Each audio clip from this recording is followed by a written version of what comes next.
बिस्मिल्लाहिर्रहमानिर्रहीम। अस्सलाम वालेकुम स्टूडेंट्स। बकिया जो एमसीक्यूज हैं वो सॉल्व करते हैं। हमने 186 तक एमसीक्यू सॉल्व कर लिए थे।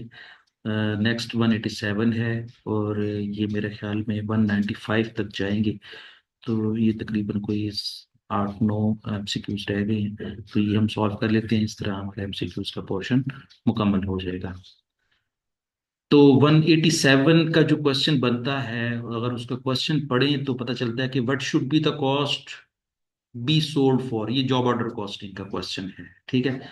तो इस पे देखते हैं क्या लिखा हुआ है। A business operates a job costing system and prices its job by adding 10% to the total cost of the job. वो कहता है कि जो कस्टमर को जो जॉब की प्राइस चार्ज की जाती है, हमने क्या करना होता है, जितनी हमने पैसे खर्च कर दिए होते हैं, जितनी कॉस्ट हमने इनकर कर दी होती है, उसके अंदर 10% प्रॉफिट मार्जिन ऐड करते हैं तो वो सेल्स प्राइस बन जाती है। तो एज यूजुअल इसका अगर सेल्स प्राइस कैलकुलेट करनी हो तो सेल्स प्राइस का फार्मूला क्या होगा? Sales price is equal to cost plus profit, ठीक है। और हमारे इस क्वेश्चन के अंदर जो प्रॉफिट की जो परसेंटेज है वो 10% है। और चूंकि 10% ऑफ कॉस्ट,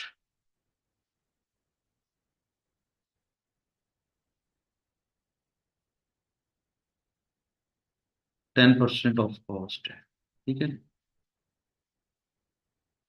चले, और कॉस्ट हम देखते हैं कि वो कितनी है। ये क्वेश्चन मार्क लगा दिए मैंने, ठीक है। तो देखें, हमारे पास पहले हम कॉस्ट देख लेते हैं, जॉब कॉस्ट देख लेते हैं।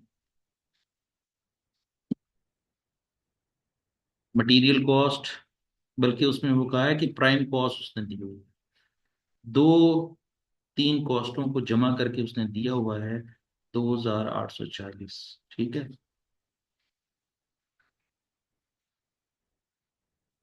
और वो कहता है एंड इट हैड यूज्ड, और इसी प्राइम कॉस्ट के अंदर 45 डायरेक्ट लेबर आवर्स भी शामिल हैं। वो कहता है कि the fix production overhead are absorb on on the basis of direct labour hours. वो कहता है कि डायरेक्ट लेबर आवर्स की बुनियाद पर हम F F fix F H apply करते हैं, ठीक है। तो the budgeted overhead rate was based on the budgeted fix overhead 5000। 5000 जो है ना हमारा एस्टिमेटेड एफ एच है। और एस्टिमेटेड आवर्स कितने हैं? वो हैं, हमारे क्वेश्चन की आखिरी लाइन में लिखे हुए हैं, 500 डायरेक्ट लेबर और हैं। और अगर हम ये कहें कि हमें ओ ए आर कैलकुलेट करना है, ओ ए आर के लिए हमारा फार्मूला है estimated F H divide by estimated direct labour hours. तो वो दिए हुए हैं 5000 तकसीम 500। ये 10 पर और के हिसाब से, पर और के हिसाब से हमारा ओ ए आर कैलकुलेट होता है। और हम अगर एब्जॉर्ब ओवरहेड की बात करें, एब्जॉर्ब ओवरहेड्स की बात करें, तो मैं इसको शॉर्ट करके लिख रहा हूँ। Absorb overhead is equal to actual hours multiply by O A R. और ओ ए आर 10 है, मल्टीप्लाई करेंगे तो आंसर आ जाएगा 450। हमारा एब्जॉर्ब ओवरहेड कितने हो जाएंगे? 450। और ये यहाँ पे हम ले लेते हैं ओवर हेड्स 450। और इस क्वेश्चन में उसने सिर्फ जो है ना वो प्रोडक्शन कॉस्ट ही दी हुई है, जिसमें नॉन प्रोडक्शन कॉस्ट नहीं दी हुई। तो हम इसी को ही प्लस कर देते हैं। तो ये देखते हैं कितना बनता है, 2840 जमा 450, ये बन गया 3290। हमारी टोटल कॉस्ट कितनी है? 3290। इसी को ही टोटल कॉस्ट कहेंगे, इसी को जॉब कॉस्ट कहेंगे। और ये यहाँ पे हम इसको प्लग इन कर देते हैं। जो क्वेश्चन मार्क लगाया हुआ था उसका आंसर अब हमारे पास आ गया है 3290। और चूंकि हमने यहाँ पर लिखा हुआ है 10% ऑफ कॉस्ट, तो यहाँ पे भी लिखेंगे 3290। 3290 का 10% कितना हो जाएगा? 329। ठीक है। और कॉस को एज इट इज लिख देंगे 3290। दोनों को जमा करेंगे तो हमारी सेल्स प्राइस आ जाएगी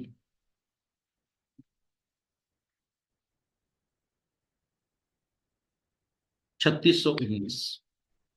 अगर हमें कस्टमर को सेल्स प्राइस चार्ज करनी पड़ जाए तो हम कितनी सेल्स प्राइस चार्ज करेंगे? 3619 रुपये सेल्स प्राइस चार्ज करेंगे। और इस लिहाज से हमारा जो ऑप्शन सी है, ऑप्शन चार्ली, ये क्लिक होता है और यही हमारा करेक्ट आंसर है। तो सी को लॉक कर दें। चलें इसको समझें, जो मैंने बातें की हैं इसको समझें, फिर उसके बाद जीत सॉल्व करते हैं।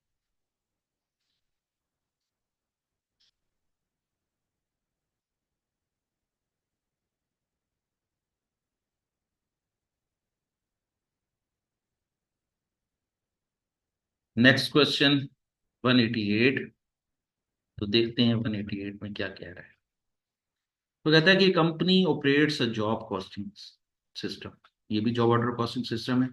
Job 874 requires 110 hours of labour at 8 per our के 110 घंटे जो है वो किसी भी जॉब को मुकम्मल करने के लिए लगते हैं। Material and other expenses amounting rupees 1700 रुपये। और मटेरियल और लेबर और अदर एक्सपेंसेस जो है वो 1700 रुपये टोटल लगते हैं। There are 3 employees whose basic hours are 30 hours per week.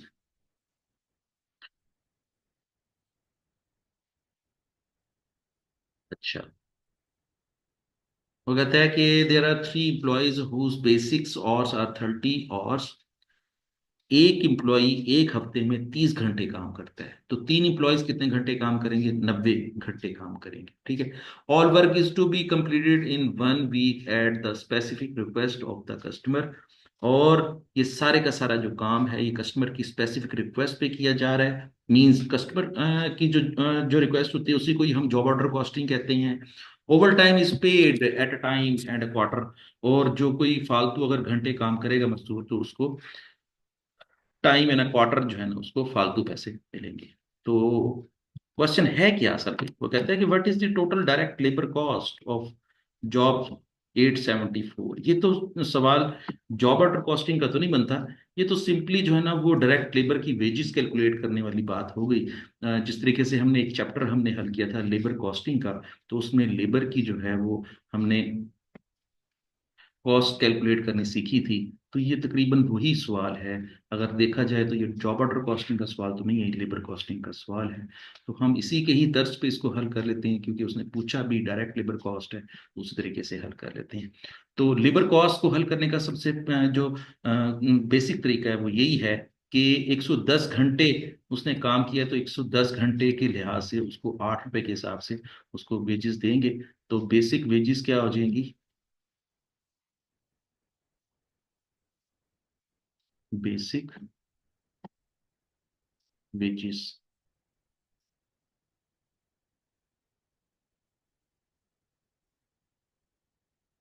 वो कितनी है, मैं यहीं पे वर्किंग कर देता हूँ। 110 ज़रब 8, तो उसको 880 रुपये तो स्ट्रेट फॉरवर्ड मिल जाएंगे। ठीक है। 880 रुपये स्ट्रेट फॉरवर्ड मिल जाएंगे। इसमें जमा करेंगे over time payment. Over time payment मैं उसको ओटी पेमेंट के नाम से लिखा, आप इसको पूरा लिख लीजिएगा। इसको क्या कहेंगे? OT payment, over time payment. ठीक है। अब जरा देख लें ओवर टाइम पेमेंट कैसे कैलकुलेट करते हैं। ये छोटी सी वर्किंग मैं यहां पर आपके सामने करके दिखाता हूं। टोटल ऑर्स वर्क,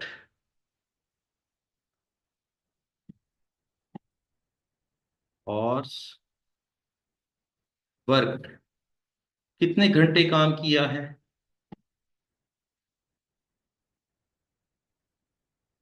वो है 110 घंटे।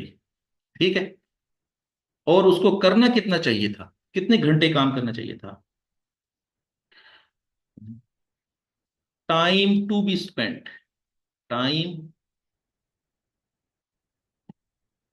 टू बी स्पेंट, कितना टाइम खर्च करना चाहिए था किसी भी जॉब को मुकम्मल करने के लिए, वो था 30 घंटे एक मजदूर काम करता है, 3 मजदूर काम कर रहे हैं, टोटल कितना काम करना चाहिए था? 90 घंटे। तो इसका मतलब ये है कि 90 घंटे का काम करना चाहिए था, लेकिन उन्होंने 110 घंटे काम किया है और कस्टमर की रिक्वेस्ट के मुताबिक किया है। कस्टमर ने ही उनको असाइन किया होगा कि आपने 20 घंटे फालतू काम करना है ताकि हमारी जो प्रोडक्शन है वो ज्यादा क्वालिटी की पैदा हो। तो उन्होंने 20 घंटे एक्स्ट्रा लगाए हैं, ठीक है। बल्कि मैं यहाँ पर इसको करेक्शन कर देता हूँ, 20 घंटे उसने उन मजदूरों ने फालतू लगाए हैं। तो फिर ये 20 घंटे क्या हो जाएगा? Over time, over time. Basically ये मैं ओवर टाइम की ही कैलकुलेशन कर रहा था कि टोटल कितना काम किया, 110 घंटे काम कितना करना चाहिए था? 90 घंटे। उन्होंने 20 घंटे फालतू काम किया है। 20 घंटे की जो फालतू पेमेंट है वो किस तरह मिलेगी? 20 घंटे, 1 घंटे की कितनी है? 8 रुपए। और उनको कितने पैसे मिलेंगे? क्वार्टर मिलेंगे। तो मल्टीप्लाई बाई 1/4। तो कितने पैसे फालतू मिलेंगे ये जरा देख लेते हैं। 20 × 8 ज़रब 1/4, तो ये बन जाएंगे 40 रुपए। उनको ओवर टाइम पेमेंट कितनी मिलेगी? 40 रुपए। यहाँ पे लिख देते हैं ओवर टाइम पेमेंट 40 रुपए। तो अब उनको कितनी टोटल वेजेस मिलेंगी? 880 तो रेगुलर वेजेस मिलेंगी, बेसिक वेजेस मिलेंगी। और टोटल वेजेस कितनी मिलेंगी? टोटल वेजेस कितनी मिलेंगी? 920 रुपये। तो इस लिहाज से कौन सी ऑप्शन क्लिक हो रही है? Option number B. चलें जी, बी को लॉक करते हैं। हमारा करेक्ट आंसर क्या है? बी, जिसके मुताबिक हमारी वेजेस कितनी बनती है? 920 रुपये। चलिए।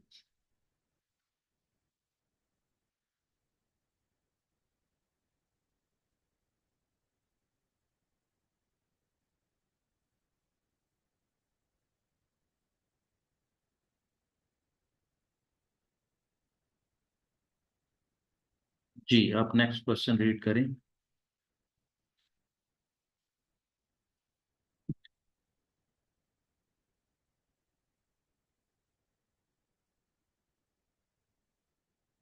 189, which of the following would be considered as a service industry? अच्छा, मैंने आपके साथ डिस्कशन, आखिरी जो टॉपिक डिस्कस किया है इस सारे कॉन्टेक्स्ट में, वो था सर्विस कॉस्टिंग। तो सर्विस कॉस्टिंग के भी सवाल जो है ना वो इसमें शामिल कर दिए गए हैं। तो इनको भी सॉल्व कर लेते हैं, इनको भी देख लेते हैं कि ये किस तरह से दिए हुए हैं। तो नीचे दी गई कुछ कॉस्ट कंपनीज हैं, वो आपसे पूछ रहा है कि कौन कौन सी कंपनियां जो है ना वो सर्विस देती हैं। ये सर्विस इंडस्ट्री से इनका ताल्लुक है। एयरलाइन इंडस्ट्री भी जो है ना वो सर्विस से ताल्लुक है, रेलवे इंडस्ट्री भी सर्विस से ताल्लुक है। और फर्म ऑफ अकाउंटेंट्स, अकाउंटेंट्स भी जो है ना वो आपको कोई चीज बेचते तो नहीं है, आपको सर्विसेज देते हैं, आपको फाइनेंशियल सर्विसेज देते हैं। रेलवे वाले आपको जो है ना वो सफरी सर्विसेज देते हैं, सफर करने की सर्विसेज देते हैं। और एयरलाइन वाले भी आपको हवाई सर्विसेज देते हैं, हवाई सफर करने की सर्विसेज देते हैं। तो ये तीनों के तीनों इदारे जो हैं वो सर्विस देते हैं। तो उसने ये पूछा कि कौन कौन से इदारे देते हैं, तो हम कहेंगे सब देते हैं। तो इस लिहाज से जो है ना वो हमारा आंसर जो है वो alpha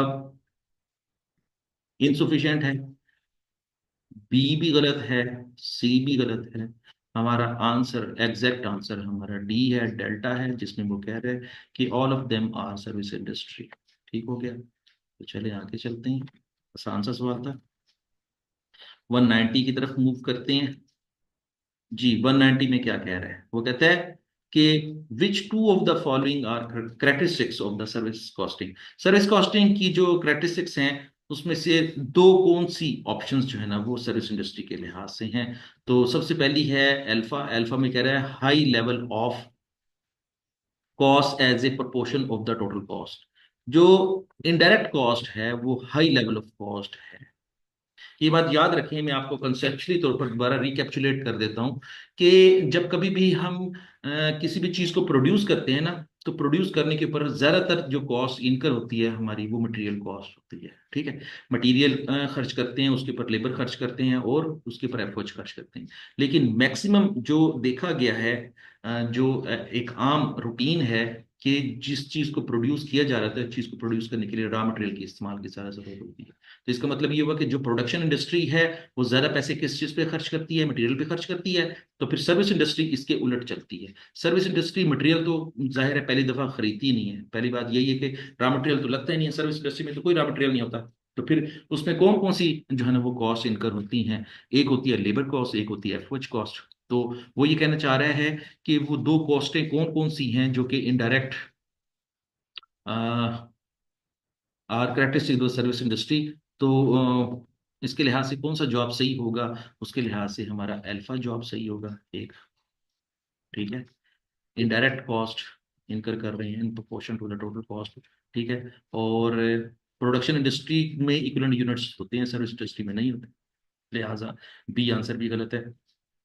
use of composite cost, composite cost use की जाती है सर्विस कॉस्टिंग में। मैंने आपको इसकी एग्जांपल भी दी थी कि जब कभी भी सर्विस इंडस्ट्री में हम कॉस्ट मैयर करते हैं या कॉस्ट को कैलकुलेट करते हैं, तो मैयर करने के लिहाज से जो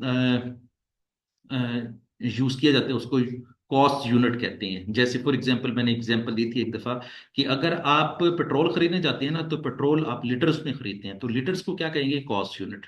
अगर आप एग्स खरीदने जाते हैं, तो एग्स जो है ना वो डजन में आती हैं, तो डजन को क्या कहेंगे? Cost unit. इसी तरीके से जब कभी भी आप फॉर एग्जांपल मैं ये कह देता हूँ, मिल्क लेने जाते हैं, दूध लेने जाते हैं दुकान से, तो आप उसको कहते हैं कि जी लीटर के हिसाब से। तो इसका मतलब ये हुआ कि दुकानदार फिर कीमत भी किसके हिसाब से बताएगा? उसी लीटर के हिसाब से बताएगा। पेट्रोल लेने जाएंगे तो लीटर के हिसाब से कीमत बताएगा। अगर बनानास लेके लेने जाएंगे तो वो आपको डजन के हिसाब से कीमत बताएगा। इसी तरीके से अगर आप एग्स खरीदने जाते हैं, तो वो डजन के हिसाब से आपको देगा। इसी तरीके से अगर आप फॉर एग्जांपल माल्टे खरीदने जाते हैं, तो माल्टे केजी के हिसाब से बिकते हैं, तो वो रेट भी उसको केजी के हिसाब से ही बताएगा। ठीक है, इसी तरीके से गंदम जो है वो मन के हिसाब से बिकती है। ठीक है, तो आपको रेट भी मन का ही देगा। तो इसका मतलब ये हुआ कि जब दुकानदार आपको जिस चीज को बेच रहा है या जो सर्विस दे रहा है, उसका जो यूनिट ऑफ मैयर है, उस यूनिट ऑफ मैयर को क्या कहेंगे? Cost unit. और अगर दो किस्म के यूनिट ऑफ मैयर हैं, ये दो या तीन किस्म के यूनिट ऑफ मैयर हैं, तो उसको हम क्या कहेंगे?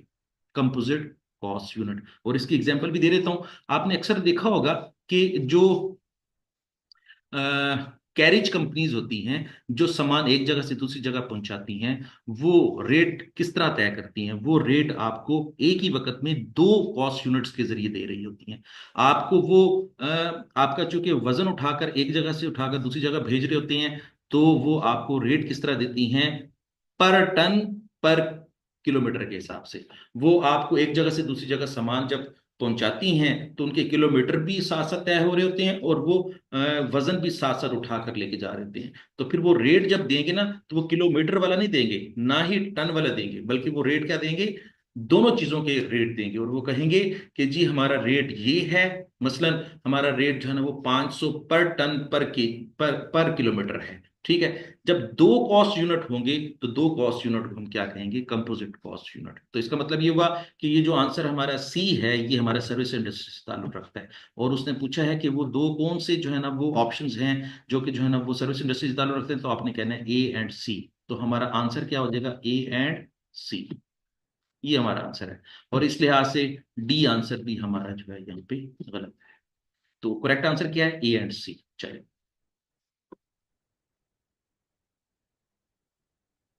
नेक्स्ट सवाल है 191। और 191 में क्या कह रहा है? Which of the following is not likely to be used in the hospital run by a charitable foundation? वो कहते हैं कि जो नीचे दिए गए कॉस्ट यूनिट्स हैं, इनके लिहाज से या नीचे दी गई जो बातें की गई हैं, वो सर्विस इंडस्ट्री के लिहाज से की गई हैं और हॉस्पिटल के लिहाज से की गई हैं। वो कौन सी बात है जो कि हॉस्पिटल के लिहाज से नहीं है? तो सबसे पहले ये देखें कि ये जो हॉस्पिटल चलाया जा रहा है, ये फिलंथ्रोपिस्ट के तौर पर यूज किया जा रहा है। फिलंथ्रोपिस्ट मीन्स फलाही कामों के लिहाज से, या जो है ना वो लोगों की मदद करने के लिहाज से, या मुफ्त सर्विसेज देने के लिहाज से ये हॉस्पिटल खोला गया है। खैराती इदारा, चैरिटेबल खैराती इदारे के तौर पर ये ओपन किया गया।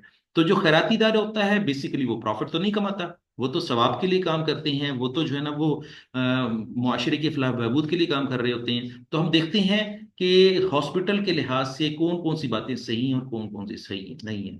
तो हॉस्पिटल में जो कॉस्ट चार्ज की जाती है वो कॉस्ट पर पेशेंट चार्ज की जाती है, बिल्कुल ठीक है। हॉस्पिटल में जो है ना वो कॉस्ट पर बेड के हिसाब से चार्ज की जाती है, बिल्कुल ठीक है, ये भी हो सकता है। पर पेशेंट पर बेड, अगर मैं हम इन दोनों को इकट्ठा यूज करेंगे तो क्या करेंगे, क्या कहेंगे इसको, कंपोजिट कॉस्ट यूनिट। कंपोजिट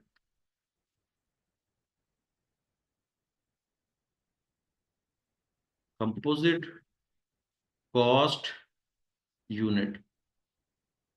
और अगर इनको अलग अलग यूज करेंगे तो फिर कॉस्ट यूनिट कहेंगे, लेकिन दोनों को इकट्ठा यूज करेंगे तो कंपोजिट कॉस्ट यूनिट।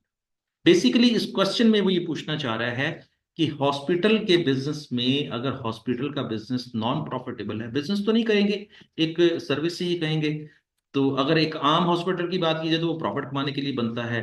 ये वाला जो हॉस्पिटल है ये खैराती इदारा है, तो ये प्रॉफिट कमाने के लिए तो नहीं जो है ना बना होगा। तो फिर इसका मतलब ये है कि बेड थ्रूपुट, बेड की थ्रूपुट भी कैलकुलेट की जाती है। ये एक नई टर्मिनोलॉजी है, नया कॉन्सेप्ट है, ये यहाँ पर फिलहाल बताने की जरूरत नहीं है, ये आपको एडवांस मैनेजमेंट अकाउंटिंग में मैं आपको बताऊंगा कि थ्रूपुट क्या होता है। फिलहाल यहाँ पर इसका कोई इतना बड़ा डिस्कशन की जरूरत नहीं है। हाँ, वो कहता है कि जी प्रॉफिट पर पेशेंट, पहली बात है कि ऑर्गेनाइजेशन प्रॉफिट कमाती ही नहीं है, जो चैरिटेबल ऑर्गेनाइजेशन होती है वो प्रॉफिट कमाती भी नहीं है। तो फिर इसका मतलब ये हुआ कि वो यही तो पूछना चाह रहा था, which of the following is not likely to be use in the hospital run by the charitable foundation. कि चैरिटेबल फाउंडेशन अगर है तो वो कौन सी चीज इसमें जो है वो नजर नहीं आनी चाहिए। तो फिर प्रॉफिट पर पेशेंट जो है ना वो नजर नहीं आना चाहिए, और यही वो पूछना चाह रहा है कि कौन कौन सी चीज जो है ना वो नजर नहीं आती। तो इसका मतलब कॉस्ट पर बेड भी नजर आता है, कॉस्ट पर पेशेंट भी नजर आता है, और कॉस्ट बेड थ्रूपुट भी नजर आता है, ठीक है। और थ्रूपुट का बढ़ के मैं बता देता हूँ, अभी सिंपल मतलब बता देता हूँ। थ्रूपुट का मतलब ये होता है कि जी हॉस्पिटल की एफिशिएंसी क्या है, ठीक है। एफिशिएंसी को मेजर करने के लिए जो फार्मूला यूज किया जाता है उसको हम क्या कहते हैं, थ्रूपुट कहते हैं, ठीक है। अच्छा, पर पेशेंट जो प्रॉफिट होता है या पर बेड जो प्रॉफिट होता है उसको हम थ्रूपुट कहते हैं, ठीक है। अच्छा, तो इसका मतलब ये हुआ कि हमारा आंसर जो है ये डी जो है ना वो बिल्कुल सही आंसर है, क्योंकि इसमें ये पूछा गया है कि कौन सी चीजें जो है ना वो चैरिटेबल फाउंडेशन में नजर नहीं आती। तो जाहिर है उसमें प्रॉफिट नजर नहीं आता, वो तो प्रॉफिट कमाने के लिए तो नहीं खुला होता, वो तो जो है ना वो लोगों की फलाह बहबूद के लिए खुला होता है। तो प्रॉफिट नहीं होना चाहिए, इसलिए डी आंसर इसका सही है, ठीक है। चले 192 के 1 के बाद 2 पे चलते हैं। पहले इसको रेज कर देता हूँ मैं।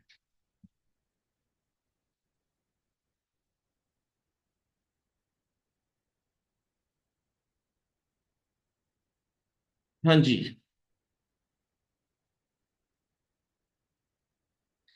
A hotel calculate a number of statistics, including the average cost per occupied bed per day. The following information is provided for a 30-day period. एक महीने का जो है ना वो उसने आपके साथ ये कुछ कैलकुलेशंस करनी है। तो 30 डेज की कैलकुलेशन करनी है, वो देख रहे हैं वो क्या कहता है। Number of the rooms in hotel, hotel के अंदर कितने रूम्स अवेलेबल हैं, 260 रूम्स अवेलेबल हैं, जो कि जो है वो ट्विंस बेड है, मींस डबल बेड हैं। ऐसा कमरे भी हैं जिनके अंदर दो बेड लगे हुए हैं, और ऐसे कमरे भी हैं 70 रूम जो हैं वो सिंगल बेड के लिहाज से हैं, ठीक हो गया, सिंगल पर्सन के लिहाज से हैं, ठीक है। The number of the rooms available to later, means के कंपनी की तरफ से 260 में से कितने किराए पर देने के लिए तैयार हैं, 240 रूम्स जो हैं वो देने के लिए तैयार हैं, और सिंगल कितने देने के लिए तैयार हैं, 40। 40 रूम्स जो हैं वो किराए पर देने के लिए तैयार हैं, ठीक हो गया। लेकिन एक्चुअली तौर पर कितने कस्टमर्स आए हैं, 200 कस्टमर जो है ना डबल बेड के आए हैं, और 30 कस्टमर जो है ना सिंगल बेड के आए हैं, ठीक हो गया। अच्छा, number of the guest in the period, एक वक्त में 30 दिनों के अंदर कितने जो है ना वो कस्टमर आए हैं, 6450 कस्टमर आए हैं या गेस्ट आए हैं, ये बात ध्यान रखनी है। और एवरेज लेंथ आ स्टे 2 डेज, और हर बंदा जो आता है ना वो कम से कम 2 दिन के लिए आता है। वो एवरेज की बात कर रहा है। कोई एक दिन के लिए भी आया होगा, कोई 2 दिन के लिए आया होगा, कोई 3 दिन के लिए आया, कोई 4 दिन के लिए आया। जब उसको एवरेज किया गया तो पता चला कि हर जो गेस्ट है वो 2 दिन जरूर रह के जाता है। तो इसका मतलब क्या हुआ? अगर मैं कहूं आपको, एक महीने के अंदर हमारे जो ऑक्युपेंसी है, एक महीने के अंदर हमारी ऑक्युपेंसी वो क्या है? 6450 को 2 से जरब दे देंगे तो वही कितना बन जाएगा?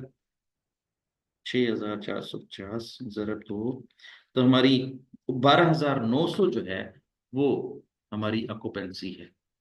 12900, 12900 हमारी ऑक्युपेंसी है। मींस कि एवरेज 12900 जो है ना, वो लोगों से हम पैसे कमा लेते हैं। ठीक है, 6050 लोग होते हैं और 2 दिन अगर यूज करें तो हमारे कितने पैसे बन जाएंगे? 12900 दिनों के पैसे बन जाएंगे। ठीक हो गया। अच्छा, अब वो कहता है कि जी ये कॉस्ट है, पेरोल कॉस्ट है, cost of cleaning supplies in the period, कमरों को साफ करने के लिहाज से अखराजात कितने हैं? 5000 पे हैं। और total cost of the laundering in the period, और बेड्स की शीट्स को धोने के लिहाज से और चीज़ों को धोने के लिहाज से जो है वो कितने पैसे खर्च होते हैं? 22,500 रुपये खर्च हो जाते हैं। तो टोटल कॉस्ट कितनी है ये देख लेते हैं।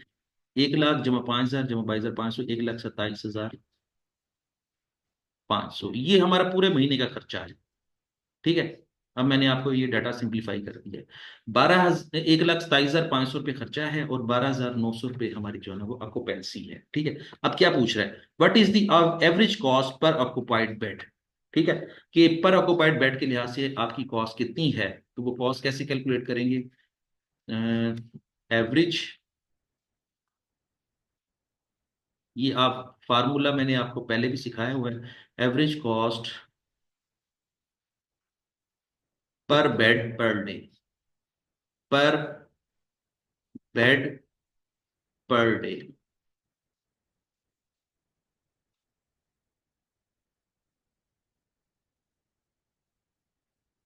और उसका फार्मूला क्या होगा? Total cost, total cost divided by total occupancy, total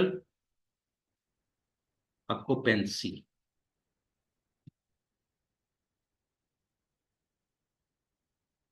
अच्छा जी, टोटल कॉस्ट है 1,27,500,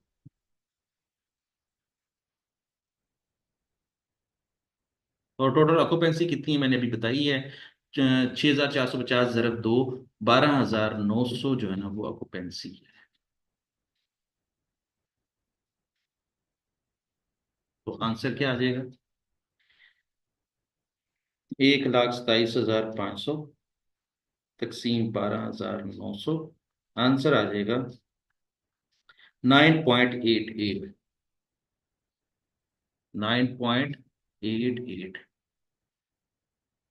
एक बेड का एक दिन का हमारा खर्चा कितना है? 9.88। और इस लिहाज से हमारी ऑप्शन बी क्लिक करती है।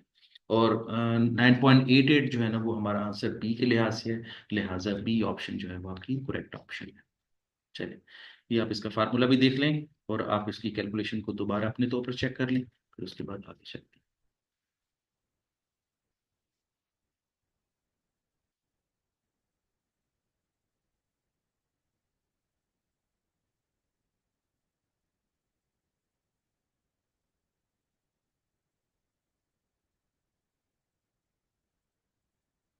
193, the following figures relate to the two electricity supplies companies. वो कहते हैं दो इलेक्ट्रिसिटी सप्लाई कंपनी का डाटा दिया गया है, और मेरा ख्याल है कि ये वाला सवाल हमने बुक में भी सॉल्व किया था।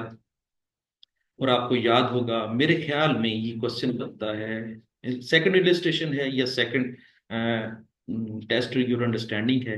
ये सवाल हमने जो है वो बुक में भी किया है। एक दफा दोबारा कर लेते हैं तो ये वाला सवाल हो जाएगा।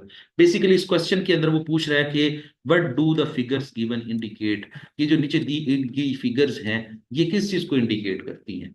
तो ये मैं आपको बता देता हूँ कि ये जो फिगर्स हैं इसमें यहाँ पे टोटल कॉस्ट दी हुई है, ये 600, ये 3 जीरो दी हुई है तो ये 6 लाख है। ठीक है, और ये 1,000 दिया हुआ, तो ये इसका मतलब ये है कि 1 मिलियन है। ठीक है, ये 6 लाख है और ये 1 मिलियन 10 लाख है। ठीक है। अच्छा, यूनिट सोल्ड दिए हुए हैं 2,880 और इसके 9600।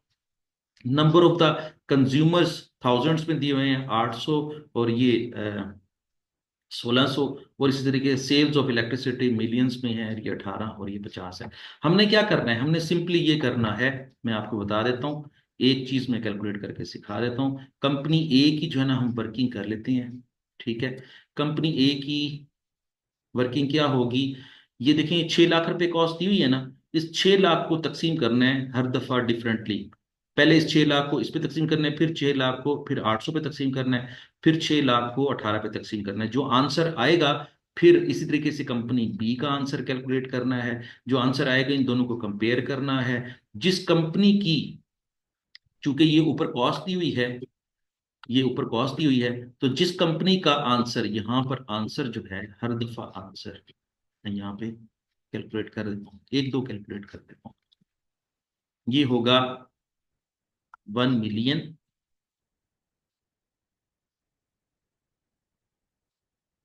Divided by 9600। चले, आप इसको डिवाइड करें, आंसर कितना आता है, 1 मिलियन डिवाइडेड बाई 9600। ये आंसर आता है आपका 104। ये कितना आंसर आ गया, 104 आ गया। अच्छा, अब हम कंपनी ए का करते हैं। कंपनी ए का क्या क्या होगा, 6 लाख तकसीम 2,880, आंसर कितना हो जाएगा, 208। इसका आंसर कितना हो जाएगा, 208। आपको फार्मूला तो समझ आ गया होगा। फार्मूला क्या है कि 6 लाख को तकसीम करना है 2,880 पे, तो आंसर आ जाएगा 208। अब यहीं पर ही आप थोड़ा सा रुक कर मुझे समझ लें, बाकी सवाल कैसे करना है। हर दफा हम क्या करेंगे कि 6 लाख को तकसीम करेंगे 800 से, फिर 6 लाख को तकसीम करेंगे 18 से। तो जो जो आंसर आएंगे उनको सामने लिख दें। इसका अपना आंसर होगा, इसका अपना आंसर होगा, इसी तरीके से इसका अपना आंसर, इसका आंसर। अब जरा कंपेयर करें, कंपनी ए की कॉस्ट 208 है, कंपनी बी की कॉस्ट 104 है। तो बताएं किसकी कॉस्ट कम है, कंपनी बी की कॉस्ट कम है, तो इसका मतलब ये है कि कंपनी बी ज्यादा एफिशिएंट कंपनी है। ठीक है, कंपनी बी अगर ज्यादा एफिशिएंट कंपनी है, तो इस लिहाज से जरा चेक करें कि कौन सा आंसर फिट इन होता है। Company A is more efficient than company B, गलत। Company A is less efficient than company B, बिल्कुल ठीक है। वो कहना चाह रहा है कि कंपनी ए लेस एफिशिएंट है और कंपनी बी ज्यादा एफिशिएंट है, बिल्कुल ठीक है। नजर आ रहा है कि आपकी जो कंपनी बी की कॉस्ट है वो 104 है और कंपनी ए की कॉस्ट 208 है। इस तरीके से बाकी जो आंसर है वो गलत है। ठीक है, तो हमारा जो करेक्ट आंसर है वो क्या है, बीटा। बाकी भी आप कैलकुलेशंस कर लें, 6 लाख तकसीम 800 करेंगे तो एक आंसर आ जाएगा। इस तरीके से 1 मिलियन डिवाइड बाई 1600 करेंगे तो ये आंसर आ जाएगा। इसी तरीके से सारे आंसर आ जाएंगे, आप इसको कैलकुलेट करेंगे। तो बेसिकली आंसर आपका यही है कि कंपनी बी जो है ना वो ज़्यादा एफिशिएंट है, क्योंकि उसकी कॉस्ट जो है वो कम है, और कंपनी ए की कॉस्ट ज़्यादा है, इसलिए कंपनी ए जो है वो लेस एफिशिएंट है। चले आगे चलें। 194। अच्छा जी, 194 में क्या कह रहे हैं, पढ़ें जरा।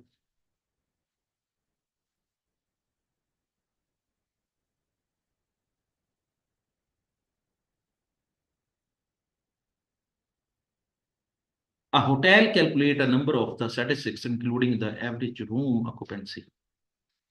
वो कहता है कि average room occupancy is calculated as the total number of the rooms occupied as a percentage of rooms available. अच्छा, ये देखिए फार्मूला उसने खुद ही दे दिया है। वो कहता है कि जी इस फार्मूले को यूज करते हुए आप इस क्वेश्चन को सॉल्व कर लें। Average number of room occupied, occupancy is calculated total number of rooms occupied, total number of rooms occupied ये दिया हुआ है। ठीक है, 200 डबल हैं और 30 सिंगल हैं, तो ये आपकी एक्चुअल ऑक्यूपेंसी है। फिर वो कहता है कि रूम्स अवेलेबल, रूम अवेलेबल कितने हैं, 240 और 40 हैं, तो इसको इससे डिवाइड कर देते हैं।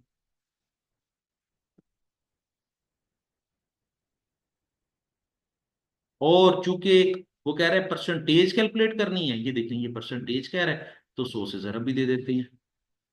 तो अब इसकी जरा परसेंटेज कैलकुलेट कर लेते हैं। एक्चुअली तौर पर उसने जो है वो क्या कैलकुलेट की है, एवरेज रूम ऑक्यूपेंसी कैलकुलेट की है, एवरेज रूम ऑक्यूपेंसी चेक की है। तो इसकी परसेंटेज देखते हैं जरा।